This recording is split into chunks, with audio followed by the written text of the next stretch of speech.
Hello, everybody. It's your girl, Virtuous Desi. I am back. It has been a while. I know. Adjusting to, thriving to, and just growing into married life. I'm having fun, if you can't tell.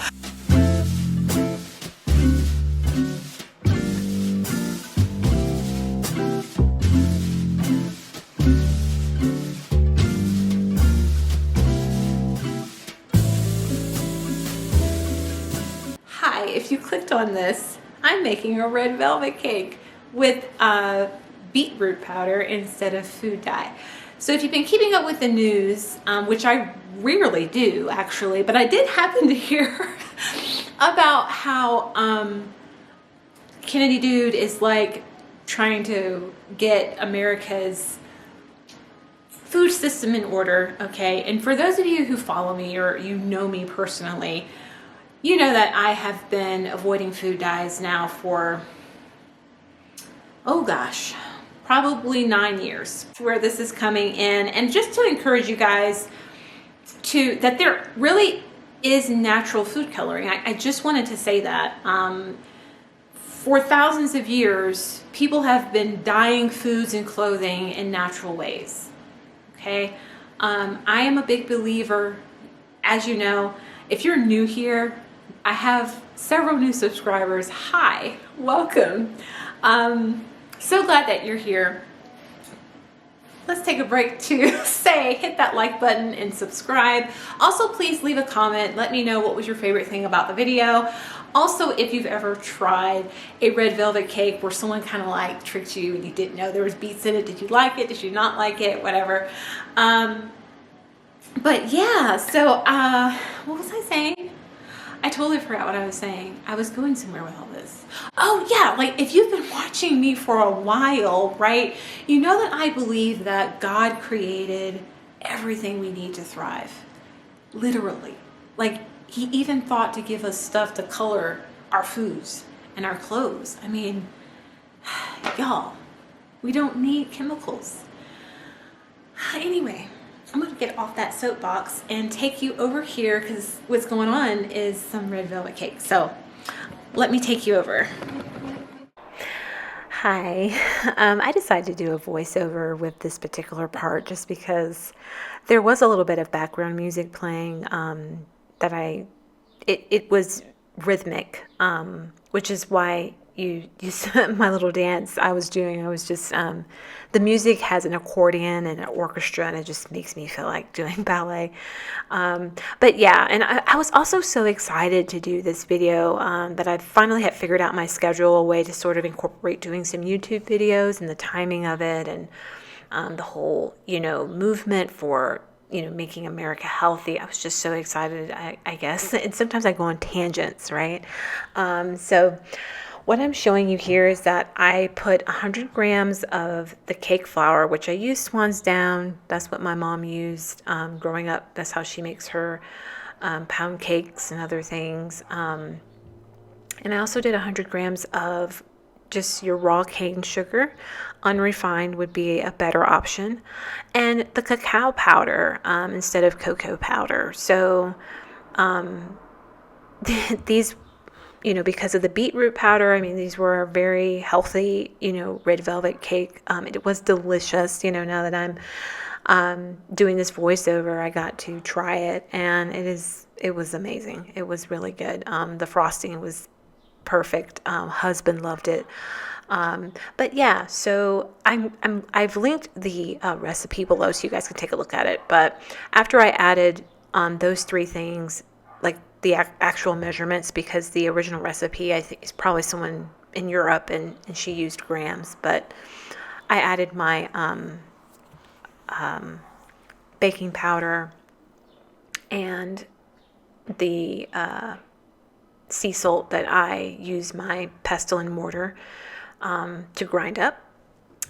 And then I added, the probably like a tablespoon, I think, or was it 2 tablespoons of the beetroot powder that's going to give our red velvet cake or in this case, cupcakes for me, because it was a mini cake, but I didn't have a 6-inch cake pan. So it ended up being just cupcakes you'll see here in a second, if you hadn't noticed the thumbnail. But yeah, so that's it. Those were my dry ingredients. And I also wanted to just chat. So this is a new style of video that I want to do where I am just demonstrating me doing life, but also talking about some things together. Because I have found such a wonderful and supportive community on YouTube, and want to add my own, flavor to that. So these will be more long form videos. Shorter forms will be found in my stories, maybe even TikTok if I find my way over there. But yeah, I wanted to talk about, just in theme of this, I guess, secular holiday of Valentine's Day, or, for Catholic people, I guess this is something, actual holiday. But I wanted to talk about love and finding love. So professionally, I'm a therapist. So when I'm not, dancing around in the kitchen, I am, doing therapy. This is something that I do professionally full time. And just for now, I have some financial goals. My husband is in full support of me being a full-time homemaker. I've been practicing all of my life, so it is only fitting that you see me here in the kitchen. But yeah, in working with a lot of clients, I find that people struggle to find healthy relationships. For one reason, is because they don't have a good foundation. And I feel like this could be the most frustrating part, because you can't control the decisions that your parents make. However, those decisions impact you greatly. Like the difference between myself as growing up in a 2-parent home, having 2 parents that I know love me, would probably kill someone for me, and also knew how to tell me no, and disciplined me and taught me right from wrong. And that, in comparison to a young lady who maybe had her parents divorce, which, by the way, a lot of people name that as part of their trauma. I was surprised when I first started doing therapy full time, how many people mentioned, when asked, about their trauma history, they say, when my parents got divorced. Regardless of the lies that, society tells us to fit a certain narrative, divorce is devastating for children. Yes, they're resilient because they have to be. It's a part of the body's brain survival. So some resilience in children is a good thing, right? Because of their vulnerability, the body is adapting to survive. But that doesn't mean that in any way, shape, or form do we need to pretend like divorce at any age. By the way, I'm sure my husband can chime in on this if he was here. Your parents divorcing at any age is not okay. It is devastating. Sometimes divorce needs to happen because of immoral or illegal things happening. But the majority of the time, it's worth pausing and taking deeper thought into that decision, because it will impact your children negatively. Of course, I've had clients who are like, I was happy when my parents divorced because I knew they weren't happy together, and they weren't bothered by it at all.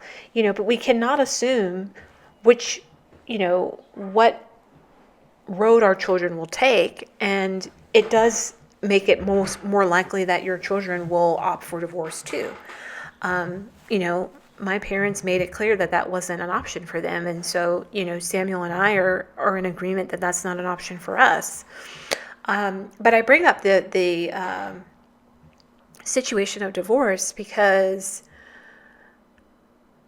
women often find themselves in strange situations because I really believe they don't know what it's like to be loved appropriately. And like I was saying, it's so hard for me to put into words the benefit I had having a dad that loved me, that went out there and worked and provided, and having a mom being a full-time homemaker or domestic engineer, as she called it. I can't put into words how that benefited me because it's one of those things in this life that you know it's a good thing. You know that we can't dissect this and try to replicate it. And I think that that's the point, that there are some things that God has told us to do, commanded us to do, that we have to follow in faith and obedience and know that it is good, even though we can't break that thing down and explain, because what we try to do as human beings is we try to be so logical, right, about everything. And if we can make, speaking of food dyes, if we can make it something cheaper or easier or more cost effective and make money, we don't care who it hurts, or, we'll cross that bridge when we get there, or we'll come up with something else for them to buy to fix the problem we created. Like, that's the kind of world that we live in. That is natural human nature, right? And that evil doesn't have a race or a gender. It just is. We are fallen, and we need Jesus Christ and the Holy Spirit to find righteousness and true goodness, right? So, I was just realizing I needed to put on like an apron. But yeah, so right here I have mixed all the batter, and I am probably folding in that egg whites that, yes, I whipped by hand because we don't have a hand mixer. You don't think about these things until you need it. But we have so many other things. I just didn't think about that, but now I know I need a hand mixer. But yeah, so where I'm getting at with this is that when we think about relationships and how God has called us to save sex for the marriage bed, to, honor and love one another, not in a sense, when the Bible speaks of love, it's not talking about lust or sexual attraction. I just need to say that because, again, we live in a society that will have you so confused. It's supposed to be like a mini red velvet cake, like a mini I'm talking. cake. Let me stop talking. This might be like a loaf, only because I just thought about it, guys. I'm like, I don't have a mini cake loaf.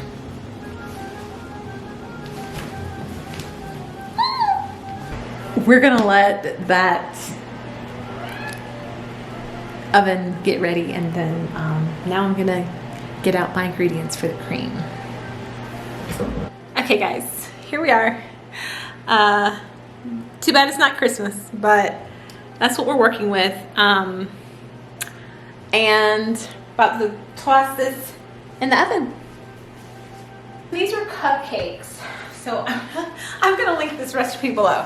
So yeah, realized that I didn't have a 6-inch round cake. But that's what this recipe calls for. It says to bake them for about 28 to 32 minutes. So I'm imagining, because they're cupcakes, I'm gonna check on it. I'm gonna do a timer for about 15 minutes just so that I can check on it. So toothpick clean, of course. Gonna let it cool. Now I'm gonna do the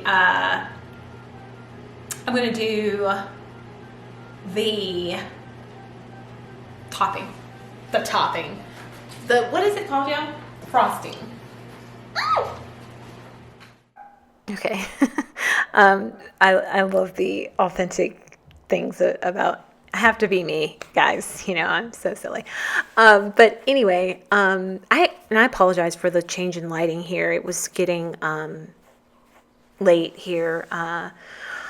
One of the things of working full time and being a homemaker, which, by the way, I have this whole theme on my Instagram about being an imperfect homemaker because I'm enjoying connecting with, women of all backgrounds, all budgets. Like there's this traditional wife trope on social media that's just presenting this perfect Victorian caricature of like traditional womanhood and femininity, and it's kind of getting like distasteful to me. I'm a little bit like turned off by this idea that I'm going to sit here with my perfect life and, tell you how to be a perfect homemaker type of thing. So this imperfect homemaking, I do want to, share and highlight some of these just everyday mistakes, these imperfections. I by no means have it all figured out. I am blessed that I had a mother, who was also a homemaker. So there are some things that are natural for me, right? Again, like I was saying before, there's just things that can't be described with words. You can't break it down, right? It's just, and so try your best. That's why I do what I do, because I don't want generational curses to repeat themselves. Like, we can be as spiritual as we want, but if you go into a marriage with the same mindset, same attitude, same beliefs that your parents did, you're going to get the same results. It doesn't matter how many shakayarabas, you try to do. And I know I'm stepping on some people's spiritual toes, but it's just, you can't pray some things away. You have to use wisdom, and you have to go through the process of renewing the mind. And that's one thing that you can get through therapy or mentorship or coaching or whatever it is that's available to you, to change some of these patterns that if you don't change them, they will keep continuing. It's just one of those realities, but there is hope, because that is why we have the Holy Spirit. That is why we pray. We abide before God. He can be your coach. He can be your therapist. He can be your mentor, right? The Spirit is the wonderful counselor. So, let me just throw that out there, because, I would be remiss not to put that as maybe your first choice, your number one option. There's not a lot of Spirit-led therapists out there. So yeah, I'm passionate about helping relationship men and women actually, come to me for relationship advice and help. But with women in particular, it is the wounds of fatherlessness, and then you get into these patterns of relationships where the next guy, yeah, he's a little bit better than the guy before, but your template in the beginning was horrible. Like, you can't go from someone who lies and cheats and beats on you, right? And then, this guy, he doesn't do all that, but he gaslights you and still is manipulative, right?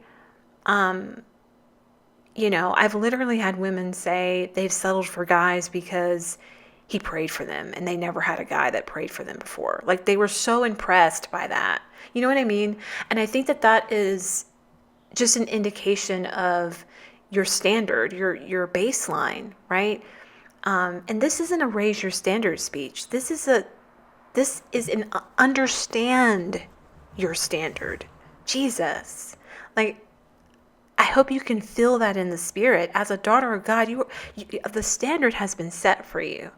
Like, maybe you didn't physically have a father that loved you, but you have a spiritual father who does.